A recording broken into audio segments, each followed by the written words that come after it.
नमस्कार, हमारी इस खास पेशकश मिड कैप स्मॉल कैप मौका में आपका स्वागत है। और ये हम क्यों कर रहे हैं? क्योंकि मार्केट रेगुलेटर सेबी ने म्यूचुअल फंड इंडस्ट्री को एक झटका दिया है। सेबी ने मल्टी कैप म्यूचुअल फंड्स पर एक नया सर्कुलर जारी किया है।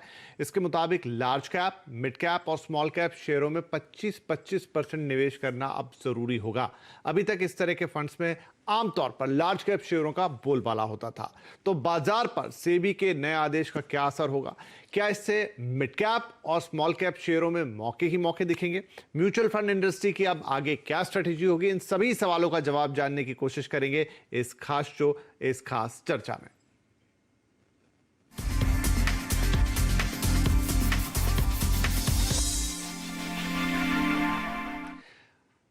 तो इस मुद्दे पर खास चर्चा के लिए हमारे साथ हैं सीएनबीसी आवाज के मैनेजिंग एडिटर शैलेंद्र भटनागर साहब, हमारे सहयोगी यतिन मोता और सुंदरम म्यूचुअल फंड के एमडी और सीईओ सुनील सुब्रमण्यम हमारे साथ कार्यक्रम में शामिल होंगे। साथ ही विलियम ओ नील के रिसर्च हेड मयूरेश जोशी हमारे साथ इस कार्यक्रम में शिरकत कर रहे हैं। आप सभी का बहुत बहुत स्वागत है। तो सबसे पहले हम जाते हैं यतिन के पास। यतिन, ये खबर आप लेकर आए थे, तो थोड़ा डिटेल में हमें बताइए, हमारे दर्शकों को बताइए कि होने क्या जा रहा है, क्या बदलाव होंगे?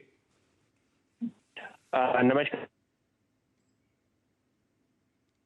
सेबी का सर जो देर शाम आया, इसके अंदर सेबी ने मल्टी कैप फंड्स को डिफाइन किया है और मल्टी कैप फंड्स में किस व्यवस्था में उनको निवेश करना चाहिए उसके बारे में डिस्क्रिप्शन दिया है।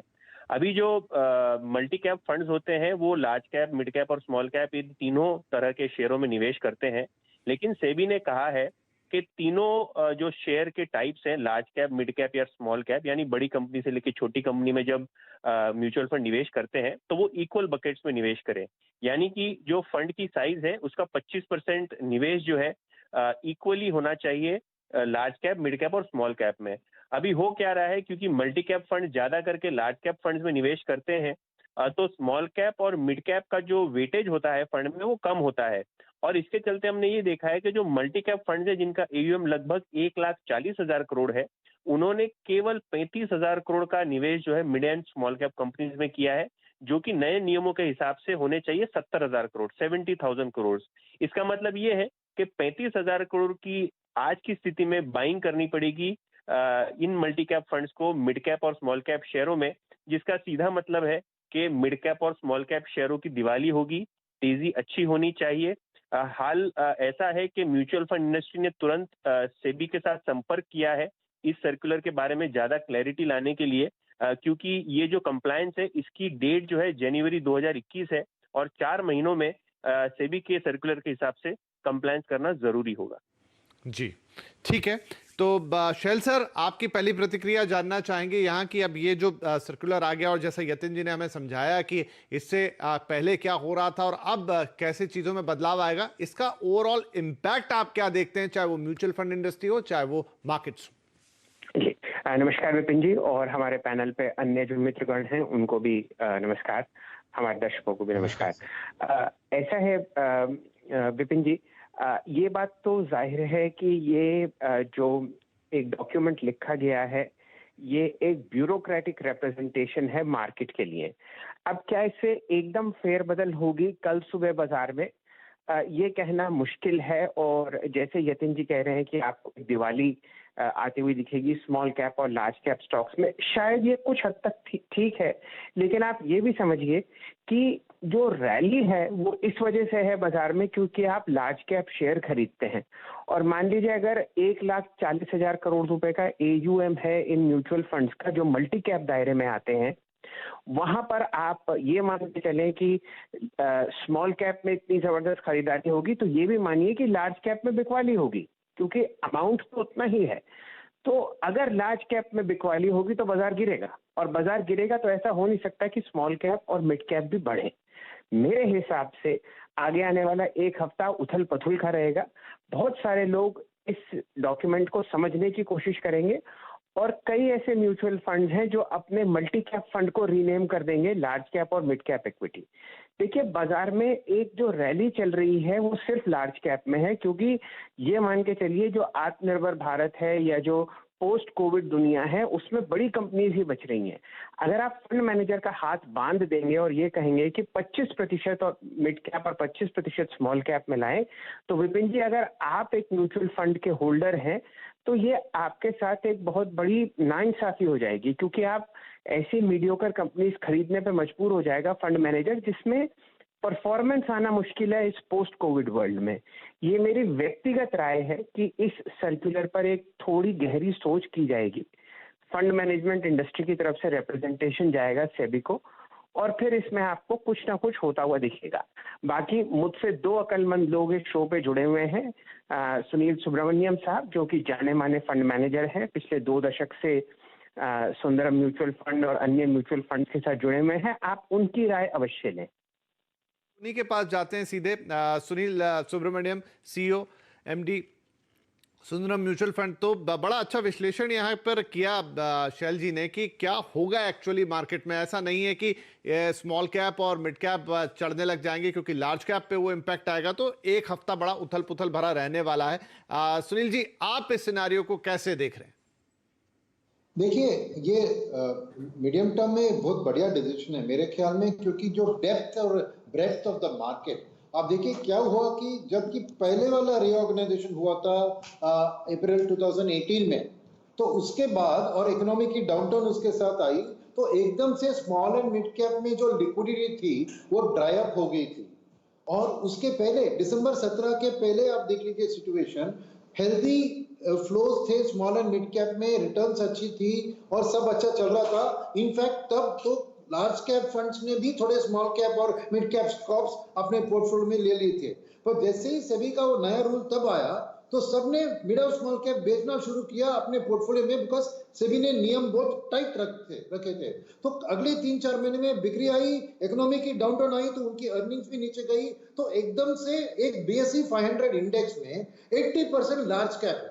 अब सोच लीजिए कि बात कैसे होगी कि एक मल्टी कैप फंड जो BSE 500 को इंडेक्स मानती है और इंडेक्स कहता है 80% लार्ज कैप में डालो, तो नेचुरली उन्होंने भी 80% 70% लार्ज कैप में डाला। तो बिल्कुल कोई खरीदने वाला नहीं था स्मॉल एंड मिड कैप में, और उसके साथ नंबर भी इकोनॉमिक डाउनटर्न के साथ नीचे आए थे। तो ये बहुत खराब चीज हुआ था मिड एंड स्मॉल कैप के लिए। अब ये सेबी का जो डिसीजन है वो प्रोवाइड करेगा थोड़ी बहुत लिक्विडिटी।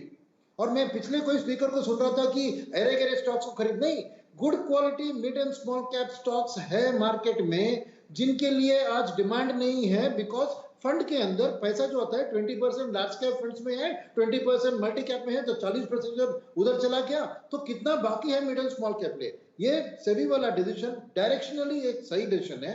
मानते हैं कि शॉर्ट टर्म में, क्योंकि 44,000 करोड़ लार्ज कैप से निकल के 28,000 करोड़ स्मॉल कैप में और करीबन 13,000 करोड़ मिड कैप में जाके निवेश होना है फरवरी के अंदर, तो शॉर्ट टर्म में डिसरप्शन आएगा। स्मॉल कैप कंपनियों की वैल्यूएशन जबरदस्त बढ़ेगी, और जो निवेशक इतने साल से दिसंबर 17 के पास मिड कैप और स्मॉल कैप की फंड में एकदम नाराज थे कि मेरी रिटर्न्स नहीं आ रही है, सेंसेक्स बढ़ रही है मगर मेरी फंड परफॉर्म नहीं कर रही है, अब उनके लिए एक अच्छा रिटर्न आएगा अगले 6 महीने में, और वो जो पास्ट नेगेटिव थी वो सब वाइप ऑफ हो जाएंगे और अच्छी चीज होगी। Eight the same time investors जिन्होंने मल्टी कैप में निवेश किया, क्यों निवेश किया उन्होंने? क्योंकि 80% लार्ज कैप देखकर ही उनके एडवाइजर ने उनको बताया कि यह सेफ फंड है।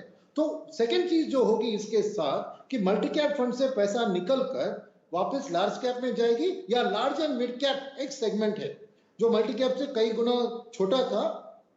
19% मल्टी कैप में टोटल एलोकेशन है इंडस्ट्री के अंदर, तो खाली 7.5% लार्ज एंड मिड कैप में है। तो फ्री एलोकेशन ऑफ फ्लोज होगी, क्योंकि जो इन्वेस्टर मल्टी कैप में निवेश कर रहे थे वो सेफ्टी ओरिएंटेड है, उनको high risk high reward situation नहीं चाहिए थी, इसलिए उन्होंने मल्टी कैप में निवेश किया। बट अभी मल्टी कैप का अस्तित्व बदल रहा है कि वो 25% mid cap, 25% small cap, 50% middle small cap, तो उनकी रिस्क की मेंटालिटी नहीं बैठेगी। तो मेरे ख्याल में एडवाइजर फंड्स को मल्टी कैप से आपको लार्ज एंड मिड कैप और लार्ज कैप सेगमेंट शिफ्ट करेंगे, तो ऑटोमेटिकली जब लार्ज कैप की बिक्री मल्टी कैप में हो रही है, at the same time large cap fund और large and mid cap fund इसको खरीदने के लिए वहां फंड्स फ्लो उधर जाएगा। तो मेरे ख्याल में लार्ज कैप में एडिक्वेट लिक्विडिटी है, तो ये बिक्री 40,000 करोड़ की जो बिक्री लार्ज कैप में होने वाली है, आधा कुछ उधर बाकी जो इनफ्लोज आएंगे लार्ज एंड मिड कैप और लार्ज कैप वो उसको टेक केयर करेगी, और कुछ भी करेक्शन होता है तो एफआईएस पे रेडी एंड बैठे हैं उसको खरीदने के लिए। तो मेरे ख्याल में लार्ज कैप में थोड़ी दिक्कत उतनी नहीं आएगी,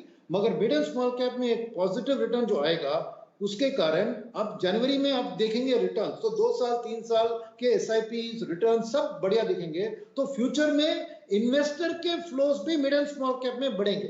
तो ये ओवरऑल फिर देखिए, फिर liquidity mid and small cap के बढ़ते बढ़ते मैं कहता हूं कि बीएसई 500 इंडेक्स एक साल के बाद देखिए 80% लार्ज कैप से वो शायद 70% या 65% लार्ज कैप रहेगा, बाकी 35% मिड एंड स्मॉल कैप। ऐसा इंडिया जैसे देश के लिए जहां ब्रॉडर इकोनॉमी की डेवलपमेंट चाहिए, और खास करके 6 महीने में इसके कारण क्या होगा पता है आपको, कि नए नए एनएफओस यानी छोटी कंपनियां जो लिस्ट करने के लिए आ रही है, आज लिक्विडिटी नहीं है, तो जब बुक बिल्डिंग करते हैं तो लोग बोलते हैं अरे यार अभी मत करो कम, मगर जैसे ही लिक्विडिटी आ जाती है इस सेगमेंट में, म्यूचुअल फंड भी अच्छे नॉन लिस्टेड स्पेस में जो कंपनीज है जो लिस्टिंग के लिए आएगी, good quality with competitive advantage और अच्छी बिजनेस मॉडल, उनको खरीदने के लिए रेडी होंगी। तो मेरे लिए ये एक बहुत पॉजिटिव डेवलपमेंट मैं समझता हूं, ये सेबी का सर्कुलर, भले ही शॉर्ट टर्म में थोड़ी वॉलेटिलिटी आए ना आए।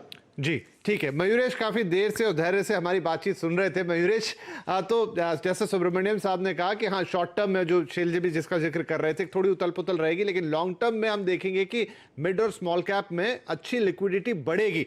अब जब अगर ऐसा होना है तो आपकी निगाहें कहाँ रहेंगी, या आप क्या सोचते हैं?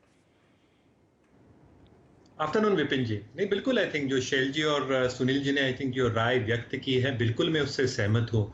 शॉर्ट टर्म में बिल्कुल वॉलेटिलिटी रह सकती है, और जैसे शैल जी ने भी कहा I think there can be some representations made to SEBI again कि इंटरप्रिटेशन कैसे करना है, टाइम पीरियड जो 3 से 4 महीने है अगर स्ट्रिक्टली इंप्लीमेंट करनी है तो यस आई थिंक जो इनफ्लोज आउटफ्लोज हैं, निफ्टी से आउटफ्लोज और मिड और स्मॉल कैप की तरफ inflows, I think that will create disruption in the market. But at the same time जैसे सुनील जी भी बता रहे थे, आई थिंक मार्केट की आई थिंक एक डेप्थ बढ़ती है, जो I think quality mid caps हैं या क्वालिटी स्मॉल कैप्स है वो अभी भी मौजूद है मार्केट्स में। He rightly pointed out, I think fund managers थोड़े अवर्स हो जाते हैं वॉलेटिलिटी के टाइम पे to stick with even such names at this periodicity, but larger time frame में अगर हम देखें तो आई थिंक ये पॉजिटिव ही माना जाएगा। बट अगेन आई थिंक मेरी व्यक्तिगत राय यही है कि यस मार्केट डेप्थ बढ़ेगी, but what goes through in the short term, क्या स्विच करेंगे या रीनेम करेंगे फंड्स को लार्ज कैप, क्या म्यूचुअल फंड एडवाइजर स्विच करेंगे कि मल्टी कैप से आप स्विचिंग ऑप्शन यूज करके लार्ज कैप की तरफ निकल जाएं, उसके वजह से थोड़े डिसरप्शन जरूर हो सकते हैं। But qualitative mid caps are still there in the market, और मैं सुनील जी शैल जी से आई थिंक दोनों सहमत रखता हूं, ये qualitative space I think over a longer period अच्छी करनी चाहिए। नेम्स काफी कम है, आई थिंक सिलेक्टिव रहना पड़ेगा मिड कैप यूनिवर्स में, but yes names are present जहां पे आई थिंक अर्निंग्स और लॉन्ग टर्म स्टोरी अभी भी इंटैक्ट रह सकती है। जी मेरे ख्याल से विपिन जी अगर आप मुझे इजाजत दें तो मैं एक सवाल सुनील जी से पूछना चाहता हूं। जी बिल्कुल सर। जी सुनील जी, ये बताएं कि जैसे आपके पोर्टफोलियो, आपकी एसेट मैनेजमेंट कंपनी में मल्टी कैप फंड्स हैं और अनेक ऐसी एसेट मैनेजमेंट कंपनीज हैं जो ये फंड्स लॉन्च करते हैं, अगर आप उनका नाम बदल के फोकस्ड इक्विटी या equity, large cap equity, mid cap equity रख दें, तो क्या आप इस समस्या से और क्या आप इस सर्कुलर से परे हो जाएंगे? नहीं, बिल्कुल नहीं हो सकता है, बिकॉज सेबी ने कहा है कि हर कैटेगरी में आपको एक ही फंड रख सकते हैं, राइट। तो शायद फोकस कैटेगरी में अगर मल्टी कैप फोकस आपने रखा तो एक ही रख सकते हैं, फोकस स्मॉल कैप फिर एक रखते हैं, फोकस मिड कैप। तो आपके पास अभी सेबी ने ऐसा मुहूर्त नहीं दिया कि मैं 2-3 फंड उसके तरफ, तो ये रिक्लासिफिकेशन आपने कहा नाम बदलना, सेबी ऐसा नाम बदलना परमिट नहीं करती है। फंडामेंटल एट्रीब्यूट बदलना है, तो अगर आपके पास समझिए कि किसी फंड हाउस के पास large and mid cap fund नहीं है और उनके पास मल्टी कैप है, तो वो उसको बदल सकते हैं by going to SEBI, taking approval and giving investors a exit load free period to switch the money. तो ये आसान काम नहीं है, बहुत मुश्किल है। मगर क्या होगा, जैसे हमारी कंपनी की बात आपने जिक्र की, तो मैं कहूंगा कि जैसे मेरी स्मॉल कैप फंड है, मेरी मिड कैप फंड है, तो वहां पे सेबी परमिट करती है कि मैं 35% लार्ज कैप ले सकता हूं, मगर मैंने खाली 10% लार्ज कैप लिया है। तो मेरे ख्याल में फंड हाउस के अंदर ही ऐसे रिएलोकेशन करने के लिए मौका है, समझ रहे। मेरा 5000 करोड़ का मिड कैप फंड है, तो उसमें खाली 10% लार्ज कैप है, 35% जब जा सकता हूं, तो मैं अपने स्कीम के अंदर portfolio reallocation within the SEBI rules without causing much pain to the investors कर सकता हूं। तो हर एक फंड हाउस के लिए ये बात अलग होती है, हमारे लिए तो बहुत फायदेमंद है ये, बिकॉज हमने multi cap fund recently launch किया था, तो अभी बढ़ रही है साइज, तो उसके अंदर जो हमें शिफ्ट करना होगा ज्यादा नहीं है, वो हमारे दूसरे फंड्स उसको पकड़ सकते हैं मार्केट में जाके उस जो हादसा या जो भी कह सकते हैं शॉर्ट टर्म में। क्योंकि क्या होगा ना इधर शैली जी कि फरवरी तक टाइम दिया है रेगुलेटर ने, मगर हर फंड मैनेजर सोचेगा मैं क्यों फरवरी तक वेट करूं, क्योंकि दाम बढ़ने वाले हैं, तो पहले जाके मैं करवा दूं। जी बिल्कुल, वो आपकी बात से मैं सहमत हूँ सुनील जी। मेरा बस ये मानना था कि अगर मान लीजिए मैं निवेशक हूँ म्यूचुअल फंड्स में और मुझे एक अच्छे फंड मैनेजर जैसे सुनील जी हैं उन पर विश्वास है और मैं एक्सपोजर लेना चाहता हूँ सिर्फ लार्ज कैप पर, क्योंकि ये मेरी व्यक्तिगत राय है कि आगे आने वाले समय में बड़ी कंपनीज और बड़ी होंगी और छोटी कंपनीज परेशानी में आती रहेंगी। तो मुझे मेरे ऊपर एक प्लानिंग कमीशन नहीं बैठना चाहिए जो ये कहे कि जो मेरे फंड में फंड मैनेजर के हाथ बांध दिए जाएं और ये कहा जाए कि नहीं भाई 25, 25 और 25। तो ये तो बकेट्स वाली बात हो गई। और ये प्लानिंग कमीशन का जो सोच थी ये बहुत पहले ही पूरी दुनिया निगेट कर चुकी है और ये बाजार में अब आपको आता हुआ दिख रहा है। क्या इसका हल होगा? सुनील जी ने बहुत अच्छी तरीके से सुझाया है कि एएमसी के अंदर ही आपको एक फंड स्कीम से दूसरे फंड स्कीम में वो स्टॉक्स मूव करते हुए दिखेंगे। ये बहुत अच्छी बात है। अब ये देखते हैं कि आगे इसको बाजार किस तरीके से देखता है। लेकिन विपिन जी मेरे हिसाब से अगला एक हफ्ता आपको परेशानी का दौर बाजार में आता हुआ दिखेगा। थोड़ी बहुत ओवर वैल्यूएशन आपको वैसे ही बाजार में दिख रही है। देखिए पिछले एक आध हफ्ते से साइडवेज चल रहा है। अब आगे क्या होता है ये तो समय के गर्भ में है और मंडे सुबह 9:15 पर सब साफ हो जाएगा एकदम। जी बिल्कुल। हालांकि मयूरेश, जो हम आपसे पूछना चाह रहे थे, जैसे सर ने कहा कि एक हफ्ते की उथल पुथल रहेगी और मंडे तक थोड़ी तस्वीर साफ होगी, लेकिन आपने जिक्र किया था कि मिड कैप और स्मॉल कैप में भी कुछ वैल्यूएबल चीजें हैं, अच्छी चीजें हैं, फोकस वहीं रहना चाहिए। तो आपकी नजर में वो क्या वैल्यूएबल हैं या क्या अच्छी चीजें, अगर आप नाम लेके हमें बता पाएं। बिल्कुल। तो हमारी विपिन जी आई थिंक जो ग्लोबल रिसर्च टीम है जो इंस्टीट्यूशंस को वर्ल्ड वाइड केटर करती है, हमारी जो वॉन रिसर्च है और जो ओनियल मेथोडोलॉजी है जो कैंसलिम को फॉलो करती है, जो क्लोजली अर्निंग्स, नए products, supply demand factor, institutional demand कैसी है और लीडरशिप पोजीशन कैसी है, ये सारे स्टॉक्स की पूरी यूनिवर्स में, स्टॉक यूनिवर्स में इसको छानती है। इसको मद्देनजर रखते हुए जैसे सुनील जी, शैल जी बता रहे हैं, आई थिंक जो मिड कैप यूनिवर्स है यहाँ से हमें आई थिंक 3 स्टॉक्स अभी भी स्ट्रक्चरली काफी अच्छे लग रहे हैं at a universal level from our global research. पहला स्टॉक है fine organics. Again leadership position है, one of the leading manufacturers of oleochemicals, जो वेजिटेबल बेस्ड ऑयल्स होते हैं इसकी लीडिंग मैन्युफैक्चर करते हैं। और फूड एडिटिव्स और प्लास्टिक एडिटिव्स ये धंधे या ये कारोबार में है। अगर हम बैलेंस शीट देखें तो revenue growth over the last 3 years has been in excess of 12% earnings को 30% के आसपास कंसिस्टेंटली कंपाउंड हुई है और इसके जो रिटर्न रेशियोज हैं स्पेसिफिकली आरओईज 29 से 30% की तरफ है। डेट बहुत ज़्यादा बुक्स पे है नहीं, इन्होंने कैपेसिटी एक्सपैंड किए हैं पिछले कुछ क्वार्टर्स में and they are actually ready with the expanded capacity both in India and abroad. तो आई थिंक जो बाहर से धंधे से आते हैं एक्सपोर्ट से वो 60% के आसपास है, तो शील्ड करती है। Export business is doing well क्योंकि जनरली आई थिंक ये पूरी मार्केट में इट लाइज इन नंबर 5 और नंबर 6 पोजीशन ग्लोबली। तो आई थिंक एक ग्लोबल स्पेस में है, ग्लोबल लीडरशिप पोजीशन रखती है। तो मुझे लगता है आई थिंक ये एक बहुत चुनिंदा पिक जो मयूरेश फाइन ऑर्गेनिक्स, ये आपने एक पिक बताई और इसके सारे प्लस पॉइंट्स भी आपने गिनाए। तो मैं एक छोटा सा ब्रेक ले लेता हूं क्योंकि ये थोड़ा समय का ध्यान रखना होगा। बाकी के आपके जो 2 और पिक हैं वो हम ब्रेक के उस पार लेंगे और साथ में यतिन से ये भी पूछेंगे क्योंकि उन्होंने कई म्यूचुअल फंड हाउसेस से बात की है कि अब फाइनली जैसे कह रहे थे सर कि एक रिप्रेजेंटेशन जाएगा हो सकता है सेबी को, वहां पर क्या हो सकता है और उस पर सुनील जी की भी राय रहेगी। एक छोटा सा ब्रेक ले रहा हूं, फटाफट लौट के आते हैं।